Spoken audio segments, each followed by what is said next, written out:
Halo teman-teman semua, welcome. Selamat bergabung di live aku.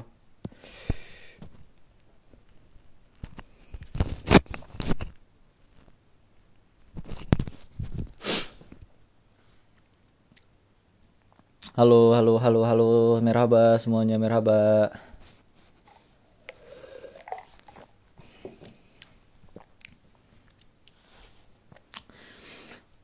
Gimana guys, weekend kalian? Apakah ada kemajuan? Atau masih sama di rumah aja? Gak apa-apa di rumah aja, yang penting punya waktu buat diri sendiri, healing. Asik. Pilek bang? Enggak, aku sebenarnya agak pilek sih, cuma gara-gara eh, di sini dingin, terus jadi apa namanya? Jadi kayak bersin-bersin gitu. Cuma alhamdulillah sekarang udah gak terlalu bersin-bersin lagi. Tapi ini aneh banget, aku pilek masa aku minumnya jus dingin es pisang. Kalau misalnya kayak gini suaranya jelas gak?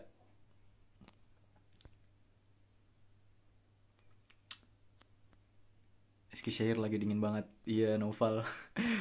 Gimana di Kutahya? Wah, udah pada join ya. Wah, cepet banget nih, gercep banget. Kak, di sana lagi musim salju. Sekarang lagi musim gugur. BTW di depan rumahku, di Eskisyair sekarang lagi kabutan, guys. Tuh lihat tuh. Di luar tuh kayak musim gugur gitu, terus daunnya tuh coklat-coklat gitu. Asik banget kan? Aku biasanya sepedahan sih kalau weekend.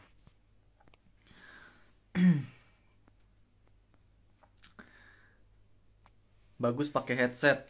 Oke, aku pakai headset aja ya kalau gitu ya. Corum dingin, kabut pol. Waduh. Ada yang di Corum juga ya? Jauh banget di Corum. Oke guys, gak apa-apa. Aku meskipun agak sedikit pilek, tapi insya Allah eh, dengan melihat teman-teman semua yang punya semangat, aku juga bakalan lebih semangat. Nah ini udah jam 10 BTW, dan udah kekumpul ya. Udah kekumpul lumayan di sini. Jadi insya Allah live kali ini seperti yang aku tulis di Instastory aku bakalan ngebahas tentang realita kuliah di Turki guys.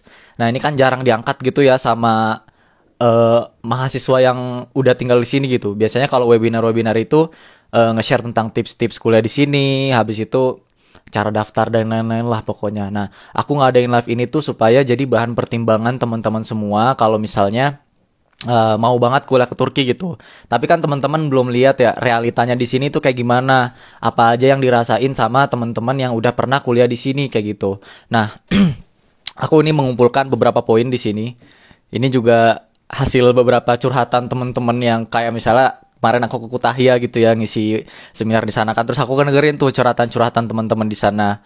Nah, ini aku pengen nge-share ke teman-teman semua ya biar teman-teman tuh nggak apa ya istilahnya nggak eh, bisa dapat informasi yang lengkap lah dari kuliah di sini gitu. Ini ada dua nih, ada susahnya, ada enaknya, ada gak enaknya nih. Teman-teman mau mulai dari mana? Mau enaknya dulu kuliah di Turki atau mau gak enaknya dulu nih?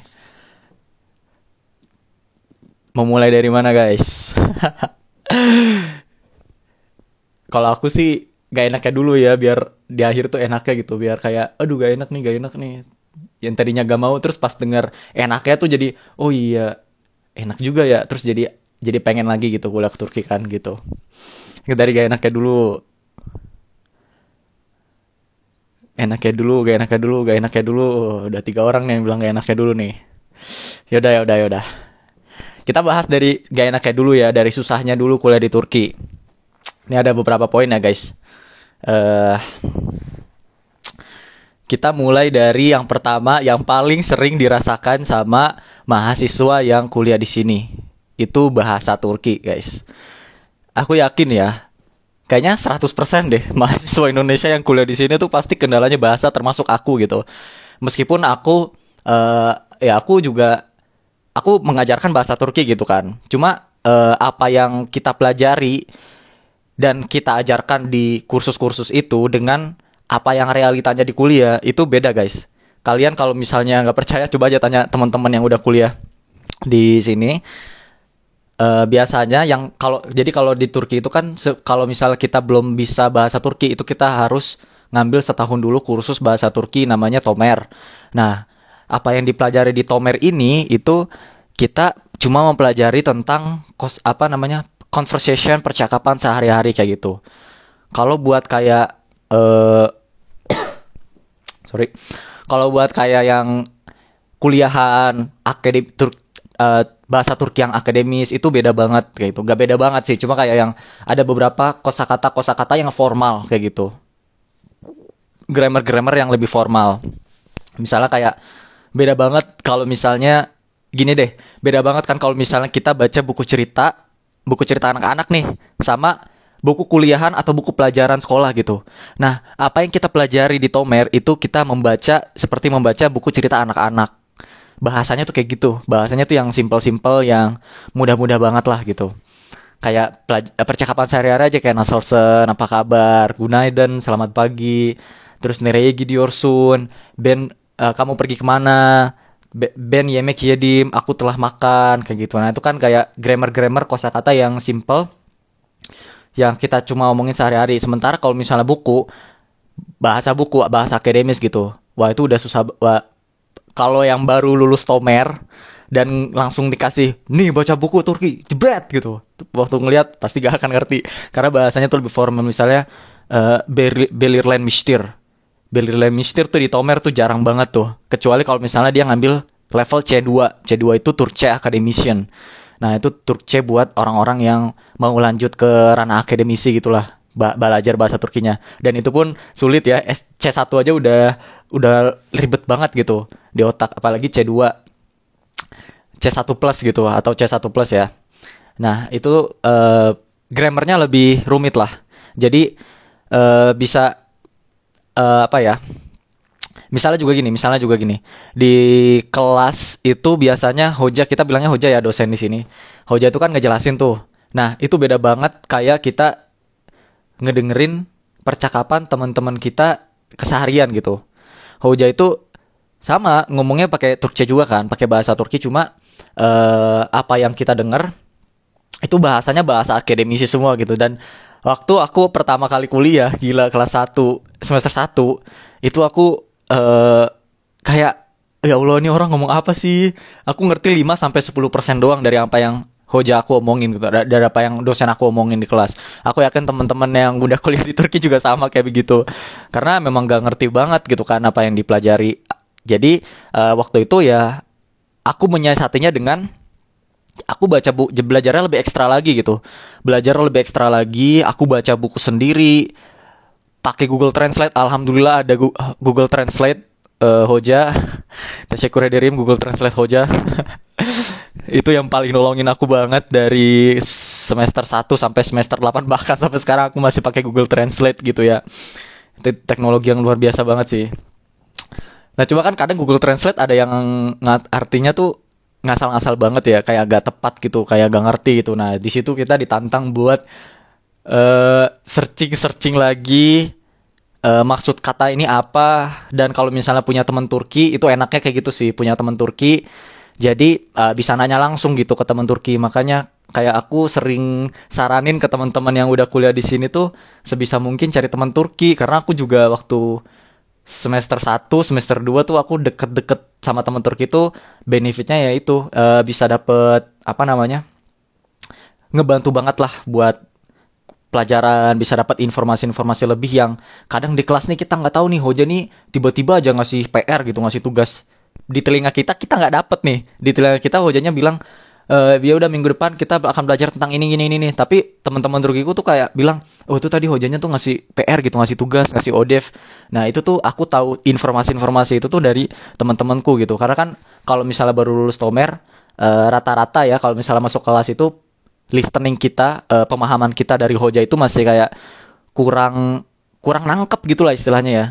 Kayak Hoja nih ngomong apa, kadang ada yang kita miss gitu dari apa yang dia omongin.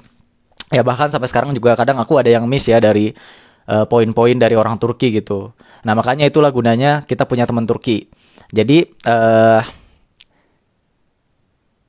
untuk bisa menghadapi hal ini ya, susahnya bahasa Turki, yang pertama saran dari aku, ya memang harus banyak-banyak praktek ya, karena aku lihat di sini rata-rata orang Indonesia itu karena bergaulnya sama orang Indonesia lagi, jadi ngobrolnya pakai bahasa Indonesia terus. Kita kan kayak bisa dibilang ya, dari seluruh, kalau aku lihat ya, menurut analisa aku, asik, dari banyaknya negara-negara asing, Indonesia itu salah satu negara yang paling suka berkumpul bersama gitu, yang punya komunitasnya sendiri. Mirip-mirip lah kayak diaspora Turki di Eropa, mereka juga kayak begitu. Nah makanya diaspora Turki di Eropa tuh bahasa Inggrisnya, kalau misalnya mereka berkumpul sama mereka lagi, itu bahasa Inggrisnya nggak terlalu, atau bahasa lokal di sananya itu nggak terlalu berkembang gitu. Nah sama kayak kita gitu.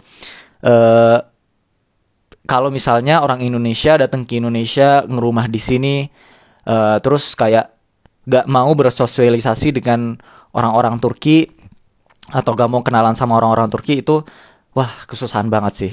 Aku sebenarnya juga di Turki itu dari awal di rumah tinggalnya, tapi yang aku lakukan, aku bersosialisasi gitu. Waktu itu caraku adalah dengan aku ke masjid kan, waktu itu suka sholat di masjid gitu, setiap hari. Aku usahakan waktu itu, dan itu sebelum winter gitu, masih summer, jadi masih ya summer musim apa namanya, musim semi, musim gugur gitulah, yang kayak gini-gini nih, yang nggak terlalu dingin banget di luar gitu, yang nggak, yang bisa ke masjid gitu. Nah setiap kali aku bisa ke masjid, aku ke masjid habis sholat maghrib. Dan setiap habis sholat maghrib itu aku ngobrol sama hujannya, aku kayak deketin aja gitu hujannya, imam masjid maksudnya, aku deketin imam masjidnya. Terus aku ngobrol-ngobrol. Nah dari situ tuh bahasa Turkiku terlatih itulah. Beda banget dari orang-orang yang kayak misalnya habis selesai tomer terus balik lagi ke rumah, habis itu ya nongkrong-nongkrong sama teman-teman Indonesia kayak gitu. Jadi bahasa Turkinya tidak terlatih. Nah disitulah apa ya, tantangannya gitu. Terus juga itu yang pertama ya, bahasa Turki yang susah. Jadi kuncinya adalah banyak praktek, saran dari aku. Banyak praktek. Terus yang kedua, uji mental. Di Turki itu tempatnya uji mental ya. Karena yang aku bilang tadi, kadang kita miss kan dari beberapa poin yang apa namanya, orang Turki omongin gitu, karena kita mungkin bahasa Turki kita tidak selancar orang lain, atau tidak pastinya nggak seperfect pemahaman orang Turki yang mendengarkan orang Turki langsung ngomong gitu. Kadang ada beberapa poin yang miss tuh, kadang kalau misalnya kita miss tuh, kadang kita dibentak, kadang kita kayak diremehin, kadang kita kayak ya di apa ya, dikata-katain atau apalah ya. Beruntung kalau misalnya kita nggak tahu kata-kata kasar dalam bahasa Turki, jadi kalau misalnya kita dikata-katain juga, ini orang ngomong apa sih, gak jelas gitu, kita ngatain balik pakai bahasa Indonesia gitu kan. Gitu mereka juga nggak paham gitu, jadi gitulah, saling ngata-ngatain, tapi aku gak kayak gitulah. Masa gitu sih. Nah itu intinya karena apa ya, kita miss beberapa poin dari orang Turki, itu nguji mental kita banget, nguji mental kita banget. Terus juga karena wataknya orang Turki yang apa ya, bisa dibilang ada beberapa yang berbalik dengan orang Indonesia gitu. Misalnya kalau kalian orang Sunda lah, kalian orang Sunda yang halus gitu kan, yang sopan, atau orang Jawa yang sopan gitu. Nah itu kalau misalnya ke Turki tuh, wah kadang ngadepin orang yang blak-blakan, terus kayak yang suka marah, atau yang apa ya, yang egois juga ada kayak gitu, yang cuma merhatiin dirinya sendiri tuh ada kayak gitu orang Turki. Nah itu juga wah pasti bakalan latihan mental banget sih. Orang Indonesia apalagi kan ada kultur gak enakan gitu, ngomong mau nolak tuh kayak gak enak gitu, atau kayak mau gerak sedikit tuh gak enak, takut ganggu dia gitu kan, tuh ada kan orang-orang Indonesia yang kayak begitu. Nah itu kalau misalnya di Turki, ya siap-siap harus kuat mental, harus siap apa ya, dibentuk mentalnya gitu, dan itu kerasa banget di aku gitu. Aku dulu waktu pertama kali datang ke Turki ngerasanya kayak gak enakan, masih ada rasa gak enakan gitu. Terus kayak kalau mau ngomong tuh ya apa ya, ngomong ke orang Turki tuh kayak gak enakan gitu. Jadi kayak pemilihan katanya tuh dipilih-pilih banget, tapi mereka ke kita itu langsung blak-blakan gitu kalau misalnya nggak suka. Ya udah akhirnya aku capek kan, nih ngapain sih kita apa namanya, gak enakan gitu. Lama-lama kita yang ditindas gitu sama orang-orang kalau misalnya kita gak enakan. Ya udah akhirnya aku berusaha buat berani untuk jujur dengan perasaan sendiri, jujur dengan diri sendiri gitu. Akhirnya ya udah kalau misalnya aku gak bisa ya aku bilang aku gak bisa, sorry. Aku kayak gitu ya, aku jadi lebih ini sih, merasa jadi lebih tegas dengan perasaan dan diri sendiri gitu. Jadi berprinsip lah kayak gitu. Jadi lebih jujur dengan perasaan sendiri daripada kita gak mau, hati kita sebenarnya gak mau nih, tapi karena gak enakan sama orang itu, jadi kita jadi bilang mau deh, oke. Itu aku ngerasa kayak wah itu udah membohongi, udah mengkhianati hati dan perasaan sendiri sih. Jadi ujung-ujungnya kita yang sakit kayak gitu. Jadi yang gak enak. Nah, itu terus juga ya ngadepin orang Turki kan kadang, nah itu juga apa ya, halo sorry ya guys ke pause, ini kayak mati lampu lagi ya Allah, ntar ya.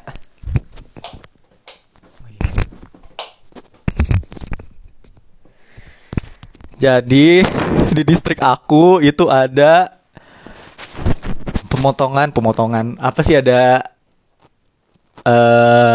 mati listrik gitu karena ada pembenaran apa kabel-kabel gitulah, pokoknya dapat SMS sampai jam 1 lagi. Allah, harus sabar nih. Semoga baterai kuat. Nah itu ya, jadi kayak yang nih bahkan ya kemarin aku waktu daftar YTB, waktu daftar ulang YTB ke Ankara, padahal aku udah bawa berkas yang benar sesuai dengan yang mereka minta, tapi si penjaganya ini itu dia kayak gak mau, pokoknya tulisannya harus kayak begini. Aku sampai 3 kali bolak-balik ke rumah sakit yang berbeda. Aku bilang ke dokternya, dokter si dia tuh maunya tulisan kayak begini. Aku rekam suaranya. Terus kata dokternya, tulisan kayak gini tuh gimana? Maksudnya ini kita yang ngasih penjelasan dari rumah sakit ini. Ya ini dari kita resmi kayak gitu dan nggak bisa diubah sama sekali. Ya udah, aku rekam suara dokternya. Dia bilang nggak bisa diubah sama sekali. Dokternya bilang gitu. Terus aku datang lagi ke kantor ITB tuh. Aku bilang, Pak, ini udah nggak bisa dirubah. Ini emang ya penjelasannya kayak begini gitu dari rumah sakit. Dan yang Anda mau itu seharusnya kayak begini gitu. Karena yang tahun lalu, penjaga yang tahun lalu itu juga adekku kan juga tahun lalu YTB ya. Adek aku, temennya adek aku itu ngasih penjelasan yang sama kayak begini, itu diterima loh. Dia kayaknya baru gitu sih. Dia kayak marah-marah gitu. Gak bisa, saya mau pokoknya harus. Terus kayak aku ngelihatnya ini orang ya Allah udah dikasih tahu. Maksudnya sama yang tahun lalu juga diterima. Anda yang baru di sini tuh kayak gini tuh kelihatan banget tidak profesional dan lebih egois gitu. Ya udah akhirnya kayak ya dia marah-marah ke aku gitu. Tapi karena aku tahu ini bukan sesuatu hal yang benar dan sesuatu hal yang tidak semestinya dia lakukan. Ya udah akhirnya ya udahlah biarin aja gitu. Akhirnya aku ke Istanbul daftar ulang dengan berkas yang sama waktu itu yang ditolak sama dia. Di Istanbul malah diterima dong. Cepet banget gitu. Nah, itulah salah satu latihan mental aku gitu kan. Salah satu uji mental yang terbentuk, dan sebenarnya masih banyak lagi sih cerita-cerita yang aku dapetin yang gak enak di sini gitu. Dari kayak misalnya aku pernah kerja tuh, kayak di kerjaan tuh ada beberapa perlakuan yang apa ya, yang ya nggak adil gitu lah menurut aku yang kayak merasa dikambing hitamkan gitu. Aku yang merasa aku jadi tempat keluarnya emosi gitu. Ya udahlah, ya apalah. Maksudnya kalau misalnya aku bisa membela diriku ya aku membela diriku gitu. Cuma kalau misalnya kita kan orang asing di sini, kalau misalnya sampai ke apa ya, hal-hal yang tidak sepatutnya dan sewajarnya tuh ya kita juga yang beresiko buat dibahayakan. Jangan sampai dideportasi kayak begitu. Jadi ya latihan mental banget. Terus itu ya yang kedua. Terus apalagi nih? Tadi yang pelajarannya gak ngerti aku udah sebutin ya. Pelajaran di kelas tuh gak ngerti. Jadi kalau misalnya di sini tuh karena kalau misalnya kalian datang ke Turki cuma buat kuliah dan gak mau ngambil pengalaman kehidupan, kalian di Indonesia menurutku apa ya, lebih ngerti gitu loh. Kalau misalnya soal pelajaran aku yakin lebih ngerti sih teman-teman yang di Indonesia, karena baca bukunya bahasa Indonesia, dosennya ngejelasin pakai bahasa Indonesia, lebih paham lah, lebih ngerti lah gitu pelajaran-pelajaran yang kalian pelajari. Nah kalau misalnya di Turki Itu ya karena dosennya pakai bahasa Turki, bukunya pakai bahasa Turki, eh, bisa dibilang ya pahamnya berapa persen, gak pahamnya aku yakin gak pahamnya lebih besar persentasenya gitu. Cuma ya balik lagi ya ke kemampuan bahasa Turkinya, dan itu memang bisa diasah ya, namanya kemampuan yang bisa diasah kayak gitu. Jadi tapi sebenarnya nggak semuanya juga sih yang kayak dapat, nggak semua mahasiswa di sini itu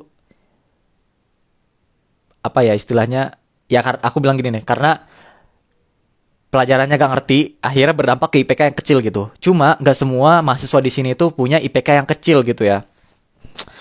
Maksudnya IPK di bawah 2 gitu. IPK di bawah 2, IPK 2,5 aku udah bilang itu bagus lah kalau buat mahasiswa asing di sini.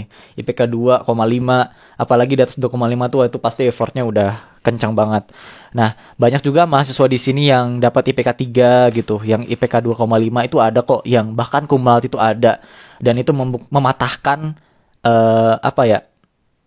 Mematahkan kalau misalnya orang Indonesia yang kuliah di sini itu eh istilahnya apa ya? Gak gak bisa mengikuti perkuliahan gitu. Ada juga yang bisa dapat IPK bagus, bahkan ada yang kayak lulusan temen aku nih di Konya, ada yang kayak lulusan 3 besar gitu. Jadi cum laude nilai terbaik ketiga seangkatannya kayak gitu. Sekelasnya. Dia orang Indonesia loh. Tapi lebih besar dari orang Turki nilainya kayak gitu. Nah, artinya di sini kan ada orang-orang yang bisa, ada orang yang berhasil gitu, dan kalian yang pengen kesini juga kalian berpotensi untuk berhasil kalau misalnya kalian bisa belajar dan mengikuti jejak yang udah dulu-dulu kayak gitu kan. Itu sih. Terus juga ada, ini salah satu tantangannya kalau misalnya di Turki itu, kalau misalnya pengen pulang ke Indonesia itu tiket pesawatnya mahal guys. Jadi tahun ini aku cek ya, kalau misalnya kita balik Januari tahun depan, Februari itu lumayan sih, sekitar pulang perginya tuh sekitar kayak 14-15 juta gitu, dan itu mahal banget kan, harus jual ginjal dulu. Enggak deng. Nah, ini nih bisa jadi apa ya, menjadi halangan untuk pulang ke Indonesia juga gitu. Dan ini juga salah satu alasan kenapa aku nggak bisa pulang ke Indonesia setiap tahun, karena ya mahal banget gitu. Hey Tuba, merhaba. Wah, ada Tuba. Tuba Naselsen. Ini up your Suntrap Zonda. Nah itu guys. Tiket pesawat mahal. Cuma di sini biasanya orang-orang yang anak-anak mahasiswa di sini yang mau pulang itu biasanya ngejual bagasinya gitu ya. Jadi kayak just tip. Makanya kalau teman-teman lihat tuh banyak banget mahasiswa Turki yang buka-buka just tip itu supaya ya itu ngebantu tiket pesawatnya jadi murah kayak gitu. Biasanya kalau yang secara general ya, misalnya nih harga tiketnya 11 juta gitu atau 12 juta, buka just tip paling-paling dia bayar sekitar 3 juta atau 4 juta gitu buat bayar pesawatnya gitu. Tapi kan 3 juta sampai 4 juta juga buat beberapa orang juga masih mahal ya buat balik ke Indonesia. Nah, itu jadi salah satu pertimbangannya. Itu sih. Cuma kalau misalnya kalian ya seneng di luar gitu, seneng jauh dari Indonesia, ya menurutku ini nggak akan jadi masalah gitu. Tapi kayaknya rata-rata orang yang udah kuliah di sini pengen balik juga ke Indonesia deh, ya nggak sih? Udah setahun 2 tahun pasti kangen banget sama orang tua, sama keluarga, sama makanan apalagi kan. Tuh tiket pesawat mahal. Terus, nah ini buat yang beasiswa, bukan buat yang beasiswa doang deng, buat semuanya sih.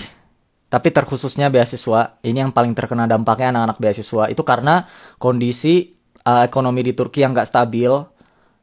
Karena inflasi terus kan ya, makin kesini makin turun terus. Jadi harga-harga juga makin naik gitu. Itu ngebuat beasiswa yang tadinya kita tuh besar jadi kecil gitu guys. Yang tadinya cukup tuh jadi gak cukup gitu. Aku pun sekarang beasiswaku sebenarnya gak cukup ya. Ya gak cukupnya kurang kayak 500-400 lira doang sih. Itu pun karena aku tinggal di rumah sendiri. Dan aku semuanya sendiri gitu. Kos sendiri, bayar ini sendiri, listrik, tagihan listrik sendiri, dan lain-lain sendiri. Jadi lumayan besar yang aku tanggung. Cuma kalau misalnya aku bareng sama orang lain mungkin serumah berdua, serumah bertiga itu masih bisa ke cover lah sama biaya beasiswa. Cuma untuk S1 nih ya, yang tadinya dulunya itu kayak kalau dirupiahkan beasiswanya itu sekitar dirupiahkan ya sekitar mungkin 1 juta atau 1.200.000, 1.500.000, tapi sekarang kalau misalnya dirupiahkan cuma 800.000 guys. Dan itu gak cukup kata teman-temanku yang S1, kata adik aku juga gak cukup gitu. Ya kata anak-anak yang lain lah yang YTB S1 itu ya gak cukup kayak gitu. Pasti butuh tambahan, entah itu kerja atau dikirim dari orang tua kayak gitu. Kalian bayangin deh kondisi ekonomi di sini tuh kayak misalnya gini nih, misalnya bulan ini harga harga susu 1 liter deh, harga susu 1 liter itu 8.000.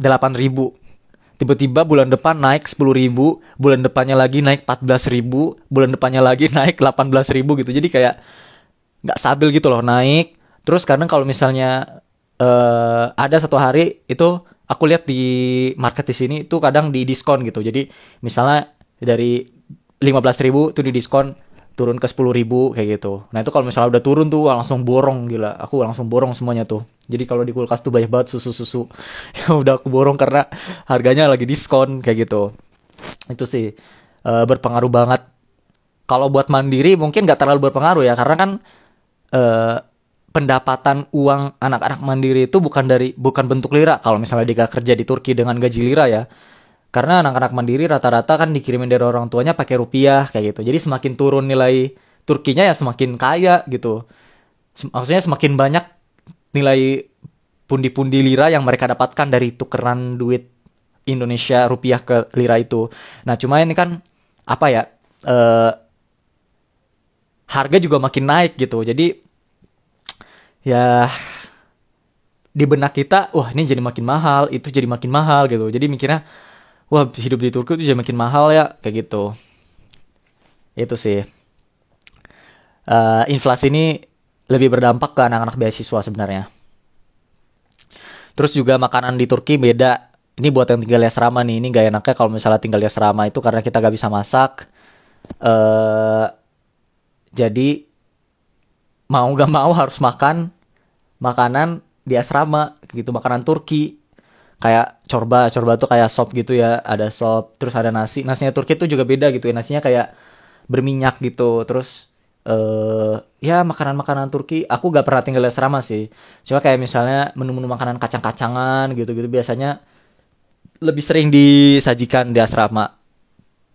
Dan kalau misalnya gak suka, ya mau gak mau harus makan di luar. Kalau misalnya makan di luar, ya keluar lagi. Sekali makan itu bisa habis 30 sampai 50 lira gitu. 20 sampai 50 lira. Kalau misalnya mau enak 50 lira. Ya habis sekitar 20.000 sampai 50.000 lah sekali makan kayak gitu. Kalau misalnya kayak mau makan kebab atau mau makan nasi juga di sini kan orang kita biasa makan nasi ya. Nasi juga di sini ya harganya ya lumayan sih guys kalau misalnya di restoran gitu atau di tempat-tempat makan gitu. Jadi ya kalau mau hemat harus makan di asrama dan harus terima makanannya apa itu pun yang dibuat ya harus makan kayak gitu. Itu gak enak. Udah nyala lagi lampunya. Nah, kalau aku menyiasatinya karena aku tinggal di rumah kan, jadi aku masak-masak makanan Indonesia terus. Itu kayak setiap hari aku masak makanan Indo terus gitu. Jadi positifnya aku jadi bisa masak gitu. Dan jadi tahu masak cara masak ini apa, cara masak itu apa gitu. Jadi tahu bahan-bahan, nama bahan-bahan gitu. Ya lumayan lah, habis lulus di Turki setidaknya bisa buka warteg di Indonesia gitu kan. Teman-teman yang nanya bentar dulu ya. Aku ini juga ada beberapa pertanyaan yang teman-teman udah tulis di story aku yang sebelumnya. Jadi aku mau ngejawab pertanyaan itu dulu, terus aku nanti ngejawab pertanyaan yang di chat kalau misalnya waktunya masih cukup. Terus ini udah jelasin semua sih. Ya itulah yang aku rasain dari susahnya kuliah di Turki dan yang beberapa teman-teman Turki rasakan, teman-teman Indonesia di Turki rasakan kayak gitu ya. Mulai dari susahnya bahasa Turki, di kelas tuh gak paham tuh apa, dosennya ngomong apa kayak gitu. Jadi berdampak ke IPK-nya yang kecil. Terus tiket pesawatnya mahal, makanannya nggak se nggak makanannya tuh beda dari makanan Indonesia kayak begitu. Oh, satu lagi soal makanan nih, makanan Turki itu tawar-tawar guys. Udah masuk ya, oke. Nah, makanan Turki itu tawar-tawar kan, jadi biasa kalau orang Indonesia tuh bawa garam gitu, masukin pakai campur pakai tambahin pakai garam gitu, atau pakai Royco gitulah. Gak enaknya makanan di sini tuh.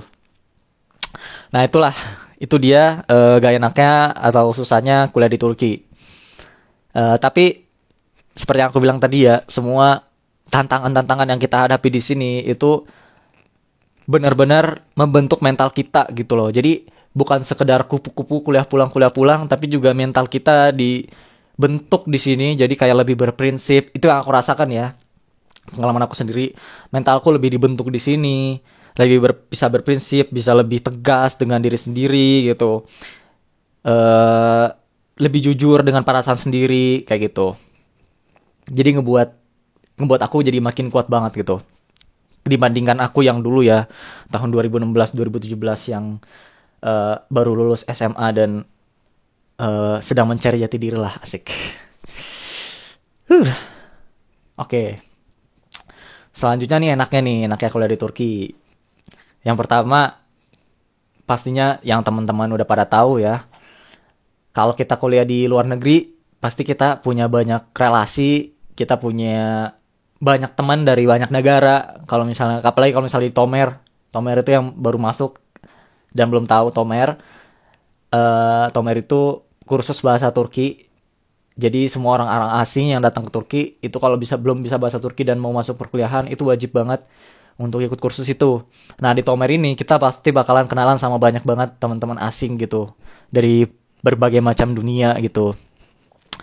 Dan pada dasarnya aku suka banget sih temenan sama orang-orang asing gitu karena kan aku senang mendapatkan perspektif yang berbeda gitu. Aku senang apalagi soal budaya gitu. Budaya itu aku senang banget mempelajari budaya orang. Terus kayak ada yang berbeda di negara ini itu. Wah, apa jadi makin kepo gitu. Jadi pengalaman internasionalnya lebih kerasa gitu. Itu yang enaknya yang pertama. Lebihnya mungkin kalau misalnya teman-teman tertarik buat buka bisnis di negara temennya gitu, atau ada yang ngajak buka bisnis di negaraku yuk, aku punya usaha ini usaha itu, nah, itu kan lebihnya gitu positifnya. Nah itu bisa dimanfaatkan juga kayak gitu. Terus yang kedua bisa jalan-jalan pastinya. Nah jalan-jalan itu apalagi di Turki itu kan tempatnya kayak negara wisata banget lah, negara wisata banget yang kalau misalnya pengen ke tempat yang bagus itu banyak banget pilihannya gitu. Misalnya ada Kapadokia, tempat yang kayak fairy tale gitu, yang runcing-runcing, apa namanya, gunung-gunungnya tuh runcing-runcing gitu. Kalau misalnya pengen ke tempat yang dingin banget, terus kayak yang saljuan banget kayak di Kutub Utara, Kutub Selatan, itu ada namanya Erzurum. Ada namanya kalau misalnya pengen ke gunung es salju tuh ada di Kayseri, Gunung Erciyes, ada juga di Bursa, Gunung Uluda. Kalau misalnya pengen ke tempat yang gurun-gurun gitu, bisa ke daerah Mesopotamia dekat-dekat Suria gitu, ke daerah-daerah Shani Urfa, Hatay, Gaziantep. Itu makanannya top-top banget di sono. Kulinernya mantep-mantep gitu. Nah itu enaknya bisa jalan-jalan, ngerasain kuliner yang gak semua makanan Turki enak gitu, tapi ada beberapa yang enak, worth to try gitu menurutku. Nah itu bisa dicoba selama punya duit. Kalau nggak punya duit, jalan-jalan di Google Maps aja ya guys. Ngeliat gambar-gambar di Google Maps. Yang ketiga, biaya hidup yang mirip kayak di Indonesia. Nah, ini biaya hidup di sini gak terlalu jauh beda dari Indonesia ya. Kayak misalnya sewa apartemen. Misalnya apartemen aku aja yang ini tuh 1,1500 lira per bulannya kayak begitu. Atau 1.200.000 rupiah lah. Kalau di rupiahin. Terus kayak biaya makan, aku sebulan berapa ya habis buat beli ayam, sayur-sayuran, telur-teloran gitu mungkin sekitar 800.000 gitu buat aku sendiri. Ya kurang lebih lah, pokoknya total-total aku di Eskişehir ini habis sekitar sebulannya itu 2.200.200 2.500.000-an kayak gitu. Buat aku sendiri dan itu udah include semuanya. Tuh. Terus yang keempat, beberapa orang Turki itu kan tadi aku bilang ada yang kasar ya. Nah ada juga yang baik gitu. Ada yang baik banget. Ada yang dermawan banget. Jadi ya kalau misalnya bilang tuh orang Turki kalau misalnya jahat tuh jahat banget. Kalau misalnya tuh baik banget gitu. Sampai kayak ditawarin ini, ditawarin itu.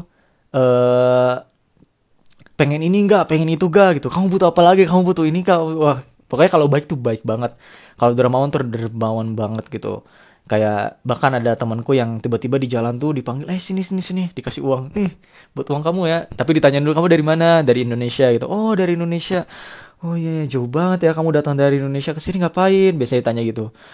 Di sini kita belajar. Nah, biasanya kalau misalnya bilang belajar, kalau misalnya dia baik gitu kasih uang. Kalau misalnya masih kepo ditanyain lagi, emang di Indonesia nggak ada sekolah?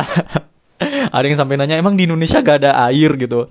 Hey, apakah anda kira Indonesia adalah negara kecil terpencil gitu yang gak ada apa-apa? Nah itulah. Kadang juga ya dulu waktu masih zaman-zaman Tomer khusus bahasa Turki itu aku sering banget sih kayak dapat pemberian gitu dari orang, dari imam masjid sih yang paling ngasih, yang paling dermawan tuh masya Allah banget imam masjid itu. Bahkan sebelum aku cabut dari kota itu aku ditawarin mau nikah nggak sama orang Turki gitu kan, tapi aku bilangnya ya aku kan kesini buat belajar pak, bukan buat cari jodoh gitu. Nanti bisa lah kalau belajar udah selesai gitu kan.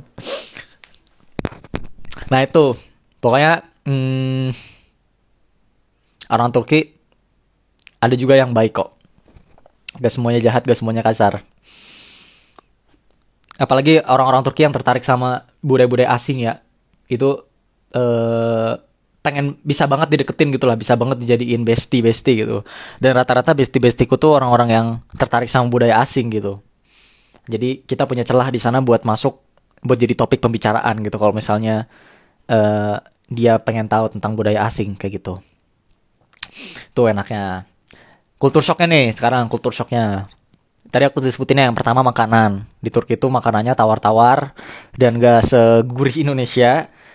Kuliner Turki juga gak sevariatif street food di Indonesia. Aku udah cobain, aku udah keliling-keliling explore gitu kayak aku bersyukur banget tinggal di Indonesia yang banyak banget variasi makanannya gitu ya. Cuma yang aku lihat perbedaannya ya kalau di Turki, negara-negara dengan 4 musim biasanya, apalagi negara di Eropa, itu mereka lebih terfokus dengan style fashion gitu, baju-bajunya gitu. Baju di sini tuh kayak lebih bervariasi, lebih bagus setelah kualitasnya. Tapi makanannya itu kurang gitu, kurang.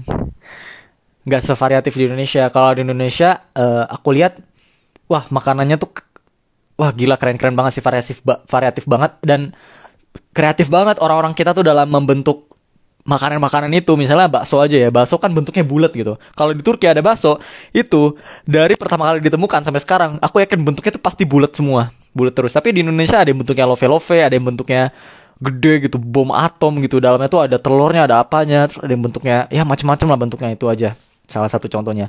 Tahu gitu, kalau di Turki tahu mungkin dari dulu sampai sekarang tahunya tuh gitu-gitu aja, kotak-kotak. Kalau kita kan ada yang tahunya isinya apa, tahu ini tahu itu gitu, macem-macem. Nah, itu ya guys perbedaannya. Kultur shocknya di makanan. Bedanya di sini tuh gak ada jualan. Kalau aku kan suka banget tempe, suka banget tahu gitu. Nah aku tuh waktu datang ke Turki pertama kali tuh kayak rindu tahu, rindu tempe gitu, sampai mimpi tempe, mimpi tahu. Padahal di sini tuh gak ada yang jualan tahu dan tempe gitu, kecuali orang-orang yang sorry mati lagi, ke pause. Biasanya yang jualan tempe tahu tuh orang-orang Indonesia juga gitu, yang bisa buat tahu, bisa buat tempe dan pengen ngejual gitu. Nah itu ada kayak gitu. Cuma kayak kalau misalnya pengen makan jengkol, pengen makan nasi padang, itu nggak ada guys di sini. Dan itu kultur shock banget buat aku karena aku kan hobinya makan ya. Terus yang kedua itu waktunya ya. Kadang kalau misalnya kita udah masuk kalau misalnya musim panas itu siangnya tuh panjang banget tuh. Misalnya paginya itu di sini tuh jam-jam 5 tuh udah terang lah. Udah terang gitu. Jam 4 tuh udah terang. Jam 4 tuh udah mulai terbit matahari. Terus malamnya tuh jam 8, jam 9 gitu. Nah, ini berdampak ke waktu puasa. Biasanya kalau puasa itu musim panas kan. Jadi puasanya tuh panjang gitu, kayak 16-17 jam, sementara di Indonesia cuma 12 jam gitu. Itu kalau musim panas. Kalau musim dingin itu waktunya pendek nih kayak sekarang nih yang aku rasain nih. Misalnya kayak matahari terbit tuh jam 8, terbenamnya itu jam 6 gitu. Ya jam 6 terbenamnya itu normal sih. Itu sih, jadi aku ngerasa kayak hari tuh semakin pendek gitu. Aku padahal lebih menikmati harinya tuh panjang gitu kan. Jadi bisa jalan-jalan keluar, ngeliatin pemandangan, beraktivitas kayak gitu. Itu masalah waktu. Bedanya waktu antara Indonesia dan Turki itu sekitar 4 jam ya. Jadi misalnya sekarang di Turki itu jam 10.39, di Indonesia mungkin jam berapa? Jam 2.39, 14.39. Nah, itu juga bisa berdampak ke kalau misalnya kita punya aktivitas dengan orang-orang Indonesia, itu harus nepatin waktunya dengan kita yang di Turki kayak gitu. Pengen nelpon orang tua juga harus di waktu-waktu tertentu. Karena kan nggak bisa kita malam udah kosong nih. Malam di Turki, tengah malam di Indonesia udah pada tidur kayak gitu. Terus soal cuaca juga, cuaca di sini apa namanya? Kalau di beberapa kota itu dingin banget kalau misalnya musim dingin ya. Misalnya di Eskişehir salah satunya deh. Salah satunya di Eskişehir, di Konya juga sama, itu dingin dan ekstrim gitu, kayak ya gak ekstrim banget cuma bisa dibilang dingin gitu loh. Berangin banget kalau di Konya. Kalau di Eskişehir gak terlalu berangin seberangin di Konya, cuma tetap aja dingin. Sekitar kalau misalnya udah puncaknya tuh minus 20 derajat Celcius itu bisa guys. Dan buat teman-teman yang baru datang rata-rata pada apa ya, shock sih, sakit gitu, demam. Ya harus terbiasa dengan cuaca-cuaca kayak begini. Tapi kalau misalnya saljuan tuh, badai salju, pasti udah males banget buat keluar rumah. Asik sih ngeliat salju ya di luar kayak kapas gitu, turun dari langit gitu. Tapi tangan tuh kayak udah sampai merah gitu, sampai nggak kerasa gitu loh guys tangan. Aku pernah kayak gitu, kayak wah udah ini aku masih punya tangan gak sih? Rasanya gitu kayak udah nggak kerasa banget gitu. Terus kultur shock yang terakhir, sifat orang Turki ya yang aku rasain tuh yang kayak tadi aku jelasin gitu. Ada beberapa yang keras, ada yang beberapa yang egois gitu. Nah, biasanya orang Turki juga suka ngomong mantek le, mantek le. Bu mantek le ya gitu. Mantek itu artinya logik. Jadi orang Turki itu lebih suka pakai logika mereka gitu dalam berdiskusi, dalam berpikir kayak gitu. Nah, ini yang aku suka dari orang Turki itu sih, lebih logis gitu orangnya. Karena aku juga orangnya logis gitu. Ya itu, mungkin buat beberapa orang yang apa ya, yang tidak bisa menerima omongan-omongan logis dari orang Turki itu bakalan kultur shock sih, kayak gitu. Itulah guys yang aku rasakan dari enaknya, gak enaknya, dan kultur shock yang selama ini aku rasakan di Turki. Sekarang aku bakalan ngejawab beberapa pertanyaan dari teman-teman yang udah teman-teman tulis di apa namanya, story aku yang kemarin. Ada yang nulis gimana caranya dapet cewek cantik Turki. Gimana caranya ya?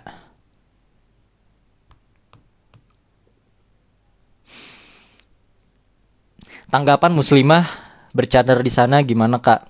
Aku nanya ke temanku yang bercadar. Katanya alhamdulillah baik-baik aja.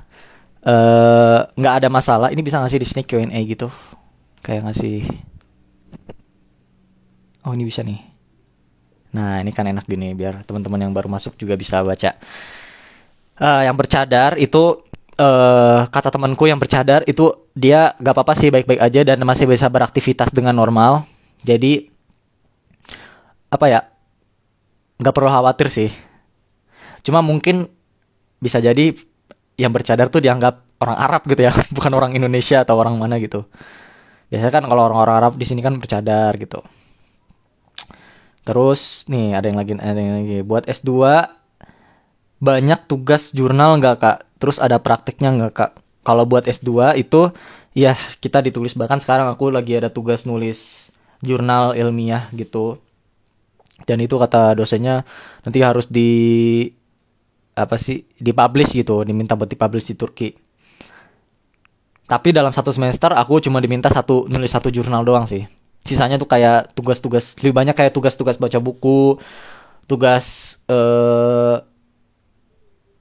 apa ya? Kalau aku kan ada pelajaran tentang sejarah film Turki, itu aku banyak banget kayak nonton film itu, kasih film-film.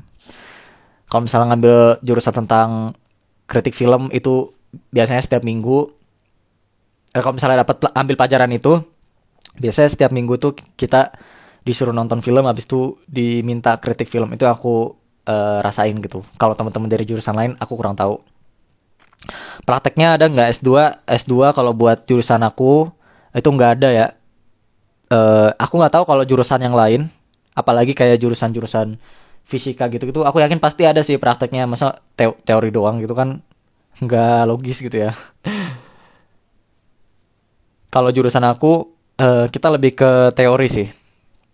Prakteknya biasanya kita diajakin proyekan gitu sama hojanya, sama dosennya. Cuma itu gak nyambung ke kuliahan gitu, cuma diajak-ajak doang. Kalau nggak bisa bahasa Inggris, Om, kalau nggak bisa bahasa Inggris atau Turki macam mana lah? Ya kita belajar lah. Kita belajar bahasa Turki di Tomer ya. Kalau misalnya tak bisa bahasa Inggris tak apa-apa, karena orang Turki itu tak bisa bahasa Inggris. Orang Turki kalau dibandingkan sama orang Indonesia itu lebih jagoan orang Indonesia sih kata aku bahasa Inggrisnya. Rata-rata orang Turki tuh gak bisa bahasa Inggris guys. Jadi tenang aja kalau gak bisa bahasa Inggris. Banyak juga kok teman-teman di sini yang orang Indonesia yang bahasa Inggrisnya ya biasa-biasa aja gitu, tapi bisa bisa kuliah di sini gitu.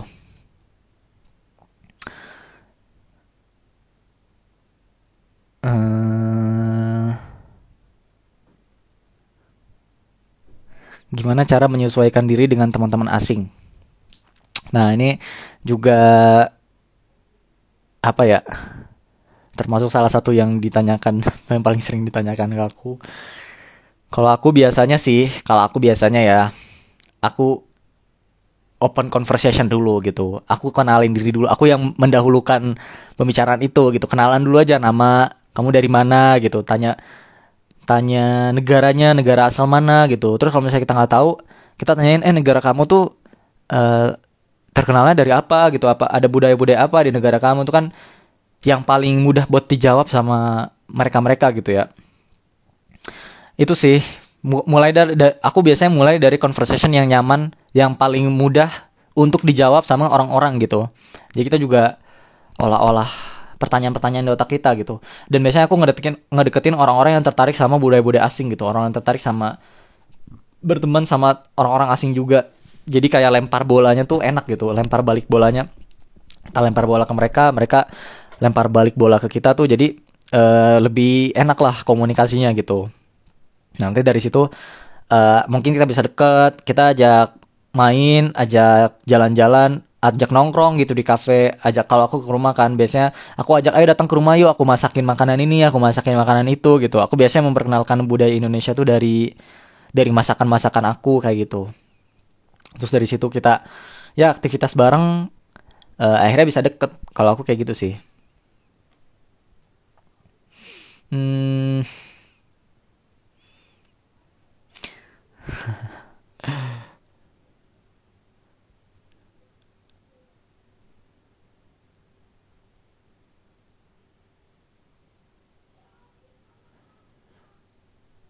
kalau hidup di kota kecil, apa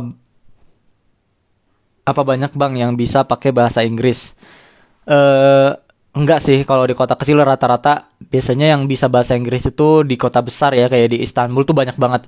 Cuma maksudnya nggak setiap jalan itu ada yang bisa bahasa Inggris gitu. Ya tetap aja yang aku bilang tadi, orang Turki tuh kemampuan bahasa Inggrisnya tuh di bawah kita gitu. Jadi masih, kalau misalnya dibandingin, banyakkan mana orang Turki yang bisa bahasa Inggris atau orang Indonesia yang bisa bahasa Inggris, aku jawabanku adalah orang Indonesia yang bisa bahasa Inggris gitu. Hidup di kota kecil, apalagi gitu ya, yang orang-orangnya tuh gak sebanyak di kota-kota besar gitu. Dan biasanya orang-orang di kota kecil itu sifatnya itu mereka nyaman di zona mereka sendiri ya. Kalau orang-orang Turki aku lihat, jadi kayak ya di situ-situ aja tinggalnya gitu. Kalau di kota-kota besar kayak di Istanbul itu biasanya mereka pengen menjelajah kota-kota lain gitu. Kayak pengen keluar keluar Turki, pengen tertarik ke budaya-budaya lain gitu. Makanya aku lebih apa ya? Sebenarnya lebih ini sih, lebih enak kalau misalnya ngobrol dan bisa akrab dengan orang-orang Turki di Istanbul kayak gitu. karena mereka lebih open pemikirannya dan lebih bisa bahasa Inggris daripada orang-orang yang tinggal di kota kecil. Hmm, ada yang nanya suka duka tinggal di asrama. Aku sebenarnya nggak pernah tinggal di asrama. Terus aku nanya temanku yang tinggal di asrama tapi dia belum jawab. Berkas yang harus disiapkan untuk S2. Ini nanti bakalan aku sharing ya di mentor. Di sesi mentoring. Tapi biasanya kalau buat S2 itu ijazah SMA itu wajib. S1 itu juga harus diupload. Terus transkrip, paspor, pas foto, CV itu juga wajib diminta buat S2. Letter of intent, surat rekomendasi itu. Nanti selengkapnya kita bahas di mentoring ya buat teman-teman yang masih mau, yang belum daftar dan pengen ikut, silahkan daftar, masih kebuka kok. Jadi teman-teman bisa daftar. Aku gagal YTB tahun ini, semoga tahun depan jodohku ya, amin. Bahas pertama kali di Turki dong bang. I mean gimana ngadepin culture shock yang tiba-tiba banget bikin pengen balik. Ya aku yang ngerasa sih pertama-tama balik tuh ada hari-hari di mana aku pengen balik gitu ke Indonesia. Karena wah apa ya, keras gitu tinggal di Turki. Cuma satu hal yang bikin aku tuh tetap stay di sini, bahkan aku bertahan sampai sekarang gitu dari 2017 itu, aku menguatkan motivasi dalam diriku gitu. Ya aku kesini buat apa? Tujuan aku apa gitu? Karena aku punya tujuan dan aku punya base itu yang membuat aku untuk terus tetap berada di sini gitu. Sampai aku berhasil mencapai tujuan-tujuan aku baru akan pulang ke Indonesia kayak gitu. Nah makanya buat teman-teman yang mau pergi ke luar negeri, kemanapun itu, untuk belajar, untuk kerja, itu ya harus dikuatkan dulu motivasinya. Mau apa alasan teman-teman ke sana dan tujuannya apa kayak gitu. Itu kalau misalnya udah kuat, sekeras apapun cobaannya, itu pasti bakalan tetap bertahan kayak gitu. Aku yakin kayak gitu sih. Sekeras apapun, motivasi itu kayak benteng gitu ya. Benteng terkuat kita lah gitu.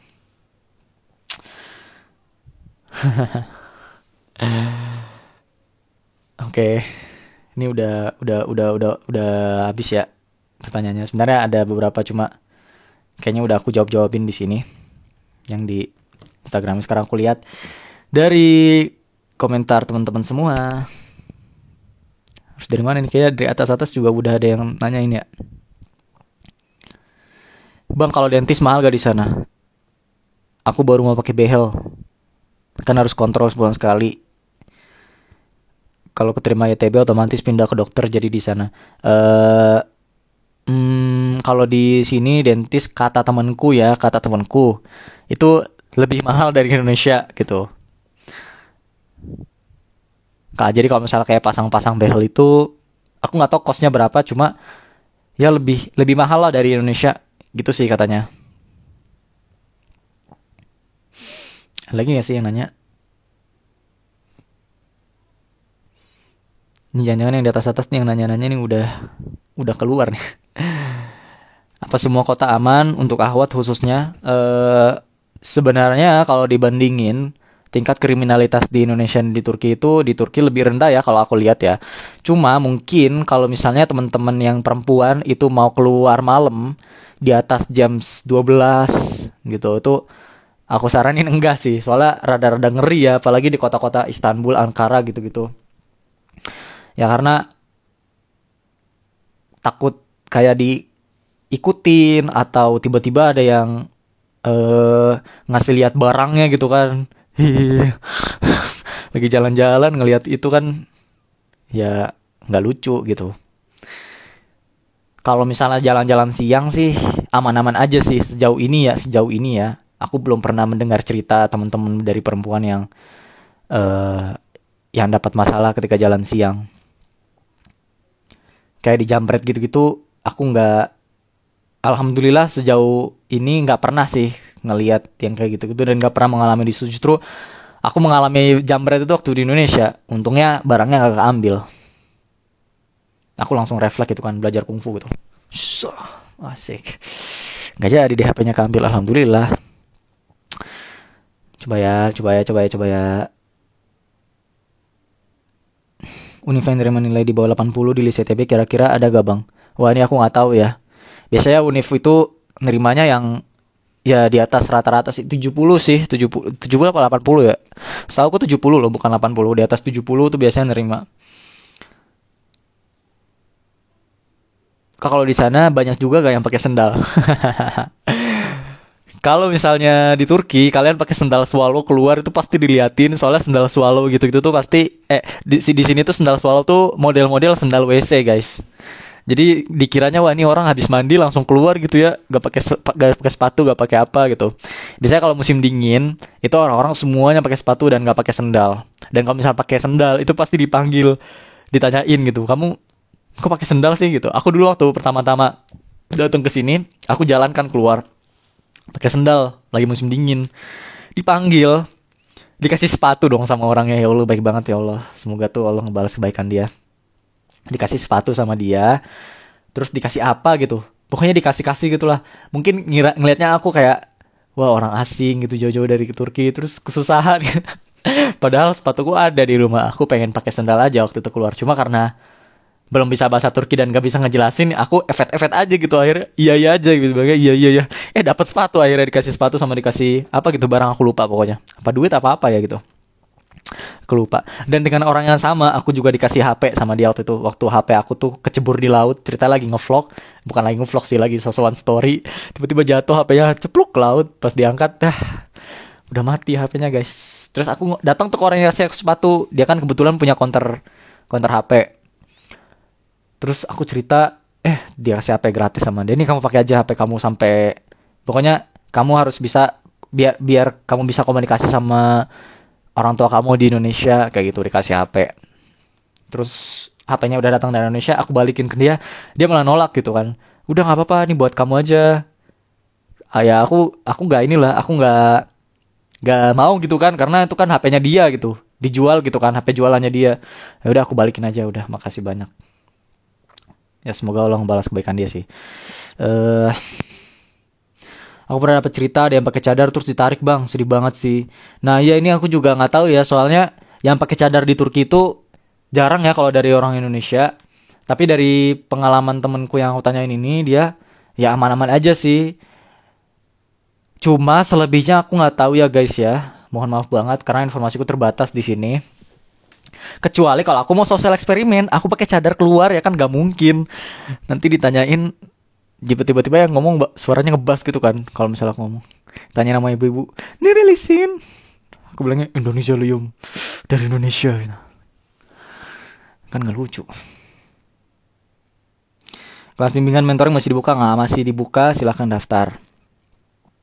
Persentase keterima mahasiswa S2 di ITB seberapa besar? Kalau mau dibandingin, S2 tuh lebih kecil dari S1 sih guys. Jadi misalnya S1 tuh 40, S2-nya ya 30-an lah gitu. Cuma dengar-dengar ya kabarnya ya, tahun ini itu disedikitin kuotanya gitu. Aku nggak tahu tahun aku tuh keterimanya berapa. Cuma tahun 2023 ya mungkin sekitar 50 orang dari Indonesia mungkin. Jadi lebih kompetitif sih. Dulu satu kampus sama Bang Tezar ya? Iya, aku satu kampus sama Bang Tezar. Bang kalau beasiswa satu, kalau nggak tinggal di asrama boleh gak bang? Boleh. Cuma nggak dikasih uang tambahan, nggak kayak S2. Kalau S2 biasanya dikasih kayak uang tambahan buat bayar rumah kayak gitu, bayar sewa rumah.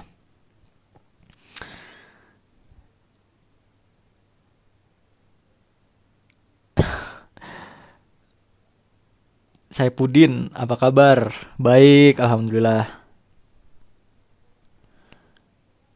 Perbedaannya tinggal di Konya dan Eskişehir. Kalau di Konya udaranya kenceng banget. Kalau di Eskişehir udaranya lebih tenang. Kalau di Konya kotanya besar banget. Kalau di Eskişehir kotanya sebenarnya kota besar, masuk kategori kota besar, cuma kotanya tuh kecil gitu.